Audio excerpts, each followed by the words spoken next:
Shalom teman-teman yang dikasihi Tuhan. Hari ini saya mau memberikan sebuah pengetahuan, memberikan sebuah materi yang mungkin agak sulit untuk dimengerti, jadi kita akan membahasnya secara perlahan, yaitu apokaliptik. Mari kita masuk ke dalam materinya.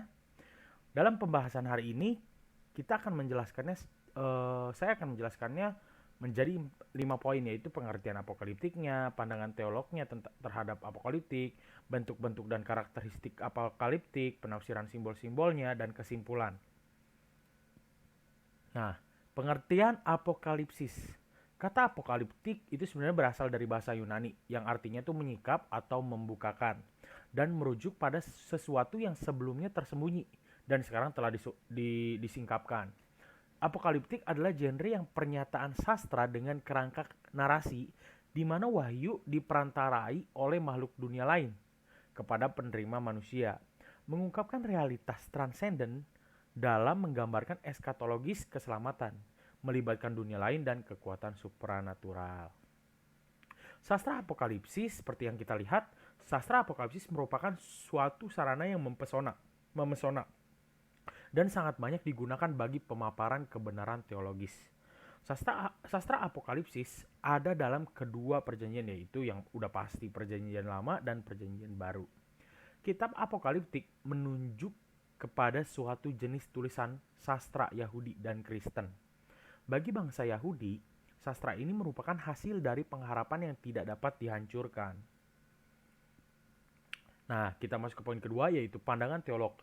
Menurut Gerhard von Rad, ia pernah mengatakan bahwa sastra apokaliptik mempunyai akar pada tradisi hikmat, sehingga tradisi hikmat dapat disebut sebagai pra-apokaliptik.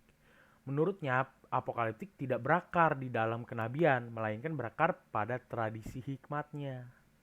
Sedangkan menurut Preus mengatakan apokaliptik tidaklah berakar dalam tradisi hikmatnya, jadi agak berlawanan mungkin ya, atau tradisi kebijaksanaan. Dalam tradisi hikmat istilah eskatologis tidak dikenal. Gagasan eskatologi justru sangat menonjol dalam tulisan-tulisan apokaliptik dan kitab-kitab para nabi. Nah, kita masuk ke bentuk dan karakteristik formal. Nah, bentuk dan karakteristik formal ini jelas-jelas istilah apokalipsis dulu belum digunakan. Jadi dulu tuh belum digunakan istilah apokaliptik ini terhadap perumpunan sastra ini sampai istilah ini baru muncul pada Wahyu 1 ayat 1, dan barulah sampai abad kedua istilah itu muncul secara lazim untuk genre ini. Kata itu berarti yang tadi kita sebutkan, yaitu menyikap atau membukakan pengetahuan yang tadinya tersembunyi dan sekarang sudah disikapkan gitu. Sastra apokalipsis memiliki dua aspek, merupakan genre atau tipe sastra dan serangkaian konsep yang dijumpai dalam teks. Apokalipsis mencakup komunikasi wahyu tentang rahasia-rahasia sorgawi oleh makhluk dunia lain kepada seorang pelihat yang memaparkan penglihatan itu di dalam kerangka kerja narasinya.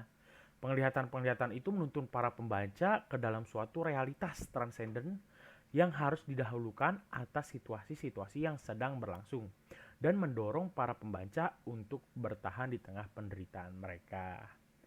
Nah, karakteristik ini itu dibagi 5, yaitu pesimisme terhadap zamannya, janji mengenai penyelamatan atau pemulihan, suatu pandangan mengenai realitas transenden, suatu dualisme yang telah dimodifikasi, dan yang kelima ada satu perspektif eskatologi. Kita masuk ke yang pertama, yaitu pesimisme terhadap zamannya.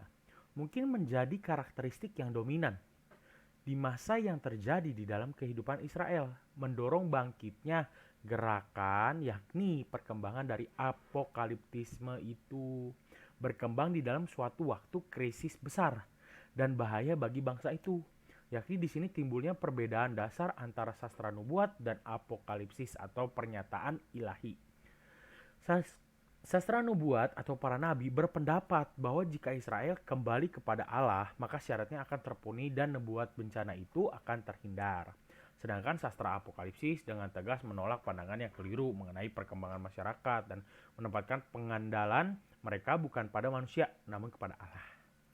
Yang kedua, janji mengenai penyelamatan atau pemulihan. Para nabi telah melihat banyak penglihatan-penglihatan seperti Daniel dan banyak tokoh lainnya yang membahas tentang wahyu dan restorasinya atau pemulihannya. Memang sering menonjol dan hal ini bertujuan untuk memperlihatkan kendati Allah atas semua sejarah bagi umat Allah, yakni dari masa yang lampau hingga masa sekarang. Bahkan kepada masa depan yang akan berlangsung, hal itu juga menunjukkan bahwa Allah berdaulat atas segala sesuatu gitu.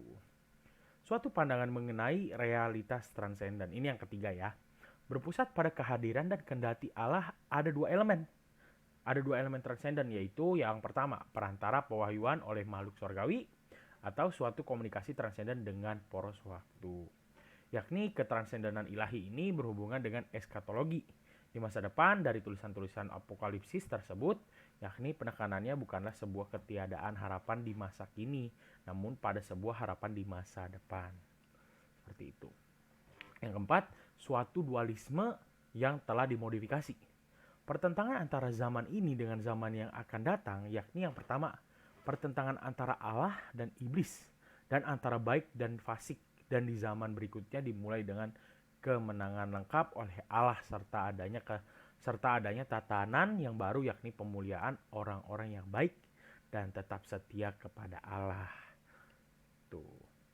Ada satu perspektif eskatologi, yaitu ini yang keenam, yakni adanya poros waktu dan poros ruang. Poros yang pertama ini berhubungan dengan hari Tuhan yang akan datang, yang akan mengakhiri perkembangan sejarah umat manusia sekarang ini. Dan sastra apokalipsis juga tidak menolak sejarah umat manusia, akan tetapi melihatnya berakhir dan diubah, yakni oleh Allah sama berdaulatnya di masa sekarang dan masa depan. Itu berada di Wahyu 1 ayat 4. Poros yang kedua berpusat pada duniawi melawan sorgawi yang tidak memperlihatkan suatu penekanan yang tidak ditemukan di tempat lain. Nah, penafsiran atas simbol-simbol. Simbolisme Alkitab merupakan suatu tipe khusus dari metafora, yakni di dalam majas perbandingan dan di dalam simbol Alkitab terhadap suatu makna yang terkandung di dalamnya. Dan yang menjadi tugas dari seorang penafsir adalah menentukan makna figuratif atau makna kiasan yang dimiliki oleh simbol tersebut di dalam konteks yang lebih besar. Dan cara kita untuk menemukan makna yang tepat, kita harus melihat langsung di dalam penggunaan simbol tersebut, yakni di masa lampau, bukan di masa sekarang ini. Dan penafsiran harus menemukan makna yang dimaksud oleh penulis kitab, yakni dalam konteks aslinya dari kitab itu sendiri. Tuh. Tujuan dari simbol-simbol ini adalah untuk mengalihkan para pembaca dari peristiwa aktual menuju makna eskatologinya, yakni simbol-simbol tersebut merupakan tanda-tanda teologis yang memberitahukan kepada kita bahwa Allah sedang menarik sejarah kepada suatu akhir dari dan yang paling penting bahwa mereka memberitahukan kepada kita dengan pasti bagaimana Allah akan mencapai tujuan-tujuannya. Nah, ada 6 simbol nih. Simbol yang pertama itu simbol-simbol eksternal yang ajaib. Contohnya itu semak yang menyala, tiang awan dan tiang api serta kenaikan, seperti itu simbolnya. Simbol yang kedua penglihatan. Penglihatan contohnya tuh kayak pohon zaitun pada Zakaria 4. Kain lebar yang berisi binatang-binatang di dalam kitab Kisah Para Rasul dan penglihatan di dalam kitab Wahyu. Yang ketiga simbol-simbol materi, contohnya darah yaitu artinya hidup. Kerup-kerup pada tutupan perdamaian yang artinya kekudusan Allah. Pokok anggur dan ranting-rantingnya yaitu kekuatan penopangan Allah. Yang keempat, bilangan-bilangan simbol, contohnya warna-warna. 4 ekor kuda yang ada warna, ya itulah, dalam Zakaria 6 itu yang 4 ekor kuda. Dan batu-batu permata, 12 dasar batu dari tembok-tembok Yerusalem baru dalam Wahyu 21. Yang kelima, tindakan simbol. Yeskiel dan Yohanes memakai gulungan-gulungan di dalam Yeskiel 2 dan Wahyu 10, dan Agabus mengikat dirinya dengan ikat pinggang dalam Kisah Para Rasul 21. Yang keenam, peraturan-peraturan simbol, yakni hari-hari raya Yahudi dan merayakan penuaian atau peristiwa Eksodus dan sunat sebagai tanda-tanda perjanjian dan covenant artinya. Nah, kesimpulannya yang bisa saya jelaskan pada hari ini, yang bisa kita dapatkan hari ini yaitu para penafsir harus memperhatikan apakah bagian-bagian tulisan tersebut merupakan bagian dari kitab Injil, Kisah Para Rasul, surat-surat kiriman, atau kitab Wahyu. Masing-masing genre pada gilirannya mengandung beragam jenis subgenre yang ada. Pengajaran di dalam Kitab Para Rasul umumnya tidak secara langsung sebagaimana dibandingkan dengan surat-surat kiriman dan tulisan apokaliptik. Berbeda dengan tulisan narasi historis yang dapat dipahami secara langsung. Gitu. Itulah penjelasan saya yang mungkin agak cepat ya. Mungkin bisa nanti kita bahas lagi pelan-pelan, atau boleh diulang lagi sama teman-teman sekalian, jadi bisa belajar pelan-pelan. Nah, dari situ kita bisa tahu apa itu apokaliptik, sejarahnya, dan pengertiannya. Untuk hari ini hanya itu yang bisa saya kasih tentang apokaliptik. Sukses terus, sehat selalu, selalu pakai masker dimanapun kalian berada saat di luar rumah, tetap jaga kesehatan. God bless, Tuhan Yesus memberkati.